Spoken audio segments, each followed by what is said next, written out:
Hey everyone, welcome to Broadband Deployment News. The state of Ohio will be getting $77.5 million from ARPA through the Capital Projects Fund. Be right back with more.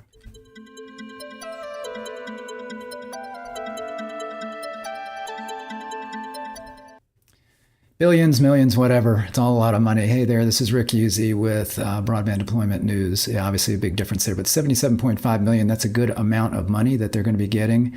This is through ARPA, the American Rescue Plan Act, and it's specifically through the Capital Projects Fund portion of that.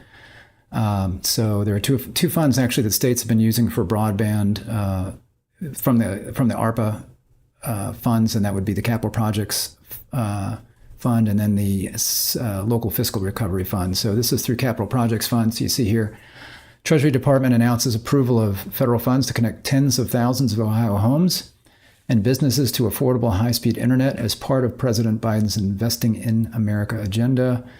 Today, the U.S. Department of Treasury announced the approval of $162.5 million. So this is not all specifically broadband related. So $162.5 million in federal funds for broadband infrastructure and multipurpose community facility projects in Ohio under ARPA, under the Capital Projects Fund. Lots and lots of quotes from Treasury and local politicians there. You can read through that if you'd like. I did post a link to this in the description of this video, as well as a couple of other things I'm going to show here in a minute. One other thing, I think. So here you see the Capital Projects Fund provides a total of $10 billion to states, territories, freely associated states, and tribal governments to fund critical capital projects that enable work, education, and health monitoring. So a lot of states have taken, I think, all the money that they've been able to get through the CPF and applied it to broadband. In this case, Ohio is splitting that up. It's not all going to broadband. So you see, in addition to the $10 billion provided by CPF, many governments are putting a portion of their state and local fiscal recovery funds, or SLFRF, toward meeting the Biden-Harris administration's goal of connecting every American household to affordable, reliable, high-speed internet. So the SLFRF, that one has $350 billion. So the Capital Projects Fund is $10 billion. The SLFRF has $350 billion. A lot of states have used much or all of that money. I think the state of Georgia, here where I live, has taken all of the money they could get, I believe, out of both the Capital Projects Fund and the local fiscal recovery funds, and applied that toward broadband. So there's certainly, it could be used for other things. Ohio here, like I say, they're splitting the money up in this case. So you see here, Ohio is proved to receive $77.5 million for broadband infrastructure projects, which the state estimates will connect 15,000 homes and businesses to affordable high-speed internet. So I did the math on that. That comes to $5,167 approximately per location, which is kind of in the realm of what you see in a lot of these funding programs. You'll see, depending on where the area is, but you'll see 3,000. RDOF's been anywhere from 500 if it was maybe a fixed wireless where they were getting RDOF money to $5,000-$10,000. Quite often you'll see on these capital projects, or again ARPA, any kind of ARPA funds, or even sometimes USDA, you'll see 5,000 is a common number that you'll see. So. This funding will go toward the Ohio Residential Broadband Expansion Grant Program, or the ORBEG, competitive broadband grant program designed to fund last-mile broadband infrastructure projects in rural areas currently lacking access to reliable high-speed internet. I couldn't find anywhere whether there's a match on that. So out of that $5,167. I don't know if there's a match that will add to that will maybe add a 25 or 50% bump to that. I couldn't find where they mentioned that at all, which leads me to believe that that's not required, that there's no match required. Let's see here.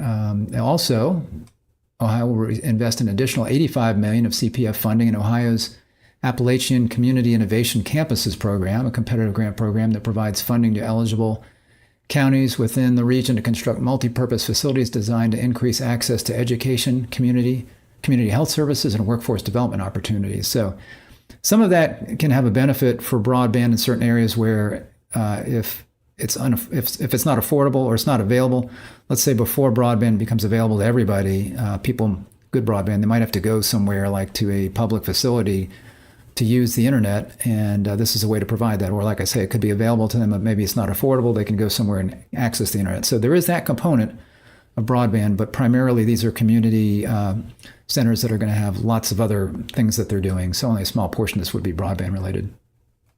Each campus here you see will provide public education to students across a minimum of 6 grade levels, health services in partnership with a healthcare provider, and a return to work site with internet access. So again, maybe people who are knocked out of work who can't afford broadband can go there. They can get internet access, so they can look for jobs, they can apply for jobs, those kinds of things there. Together, these projects represent 61% of the state's total allocation under the CPF program. So they still have quite a bit of money that they can get out of CPF. So not sure where they're going to apply that. I would imagine broadband's going to be a big part of that, because they do need to look at the money that they're going to be getting from BEAD, and this money will supplement that. Anything that they're getting here will go toward adding broadband to unserved areas that they would have had to use BEAD funding for. So that's a good thing that they have this money coming in. In accordance with the Treasury Department's guidance, each state's plan requires service providers to participate in the FCC's Affordable Connectivity Program. And it mentions here providing a discount of up to $30 per month or up to $75 per eligible household in tribal lands. So that now is $75, not just in tribal lands, but in lots of other areas, because I don't know if it's taken effect yet, but the FCC came out recently, and they're broadening the ACP program as far as a $75 subsidy to areas that are high cost. And a lot of the areas in the United States are high cost because they're rural broadband. They haven't been covered yet by anyone because they're high cost. So they've just recently expanded the number of households that can get $75 instead of $30. So that's going to deplete the ACP a lot faster. There's now, the FCC just announced that there's 20 million households. I think that was the number. I think it was 20 million households have signed up for the ACP. And there's a lot more who can sign up. You see here that it says, experts estimate that nearly 40% of U.S. households are eligible for the program. So 4 out of 10 households in the United States are eligible for the ACP. 4 out of 10. And then out of that 4 out of 10, or 40% of those U.S. households, 20% of those that are eligible, 20 million households have signed up. So I forget what the factor is there. That's a good number of households that are already signed up, but there's a good number that still can't sign up for that. To date, the CPF has awarded nearly $8 billion for broadband, digital technology, and multi-purpose community center projects in 47 states. So that $8 billion, out of the $8 billion, is not all broadband, strictly broadband related, but a good amount of it is, because again, a lot of states have taken that money and applied it to where they thought the biggest need was. And for a lot of states, the biggest need was getting broadband to everybody. States estimate that the broadband investments will reach over 2 million locations. So again, we're looking at 15,000 locations from this money, specifically the 77.5 million that Ohio is getting from this particular funds, from Capital Projects Fund going to broadband. So 15,000 homes. So this is the sheet on that, and you can see here this has everything. There's a link to this in that press release I was just reading. So the only information I think that was different in here is it mentions that the funds will serve, let's see, where is it? I'm trying to get my pointer there. There we are. As reported by Ohio, estimates show that investments made using the Capital Projects Fund will serve about 4.5% of the locations that are still lacking high-speed internet access in the state. I have to assume when they say still lacking high-speed internet access that they're talking about anybody that doesn't have 25 by 3. That's the definition of broadband right now, or the definition of high-speed internet access, unless they're using another definition in Ohio. I can tell you that this percentage does not look right. So I'm not sure why. It's very possible that they made this estimate when they were first putting in their application, which who knows how long ago that was, because this fund's been available for a while. And they may have had, a couple of things may have happened. Number one, they may have had some areas that have received broadband since due to either private investment or other funding that have come through, or other funds that have been committed. It could also be that the number of unserved locations that they have, maybe that was overestimated by them before, and now the real number is coming out. It's possible that it's going to serve quite a few more, because I went ahead and I looked at the analysis from the ACA Connects and the Cartesian analysis that they did for every state on how far the BEAD funding will go. And one of the things that they have in there, and you can get this, I think, I'm getting sure they're getting this from the FCC map, is they have how many locations are unserved and underserved. So again, I'm assuming that they're talking about unserved. So it's showing that in Ohio, there are 92,200 locations that are unserved. So if you take 15,000 and divide that, then you get 8.8% that are, no, I'm sorry, 16.3%. I'm looking at my figures here. So 16.3% if you look at just unserved locations. So that would mean that these 15,000 people being served would mean it was actually covering 16.3% of the locations that are still unserved. If they were talking about all of these, unserved and underserved, or a total of 171,200 locations, then that would be 8.8%. And that would be covering all of those. I mean, if you were looking at all of those, then that would be 8.8% of the remaining. So I'm not sure where they're getting that lower 4-point-something% number. So something else that you can see in here, just of interest while we're looking at it. So again, the ACA connects nationally, and then for every state put together an analysis like this where they look at how far the BEAD funding will go. So again, all of these 15,000 locations are not going to be needed for BEAD now. And I am assuming that because this was not announced until after the NTIA came out with their allocation amounts for each state, that this capital projects funding money was not counted towards BEAD. It would be now. Obviously, it's committed. And I don't believe, they're not going to overbuild. Ohio's not going to overbuild any area that's going to be getting funding through ARPA and then try to allocate BEAD funding there. So it takes these 15,000 locations off the map, basically. So I'm assuming, again, that all of that took place, that the numbers for both these calculations here for BEAD did not include this capital projects fund. So as we're looking at these numbers, it does not include that. So what they're saying here is that you've got, again, your unserved and your underserved and your total. And they've got two models that they look at. They've got baseline fiber deployment and maximum fiber deployment. And the idea is to try to see what the two scenarios are if you're going to try to cover as many people as possible, including unserved and underserved with fiber, still being able to cover everybody with broadband, but having to use other technologies. And then maximizing fiber, that would be that, I'm sorry. And then baseline fiber would be covering as many as you can with fiber, but having some money left over. So I think that would be looking at just your unserved locations and then having money left over, maybe some number of underserved. I'm not sure exactly how they go through that. You can look through this. But so you've got under the two scenarios, you can see here again how much money they're getting. And they're figuring a match of, so they got $794 million that's coming from BEAD in Ohio, $495 million they're saying would be provider matches. So that's a pretty good match amount that they're estimating that Ohio could get from providers. So that gives you a total of $1.3 billion from the BEAD program that could be coming to Ohio with the match. So they've got the CapEx to build that, and that's going to remain the same. Then they're saying how much.